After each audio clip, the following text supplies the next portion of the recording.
महाराष्ट्रातल्या निवडणुका संपल्या, पण सत्ता तपासायची वेळ आताच सुरू झाली आहे. आता पत्रकारितेचं काम फक्त बातम्या वाचणं नाही, तर सत्तेला अस्वस्थ करणं आहे.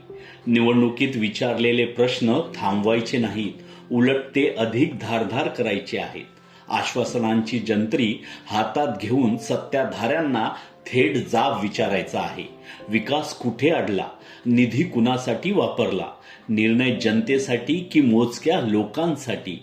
आजची गरज आहे जाहिरात धार्जिनी पत्रकारिता नाही, तर जनता धार्जिनी पत्रकारिता. भीतीने गप्प बसणारा पत्रकार नाही, तर अन्यायासमोर उभा राहणारा निर्भीड पत्रकार हवा आहे. आणि ही पत्रकारिता घडवायची असेल तर योग्य प्रशिक्षण गरजेचं आहे.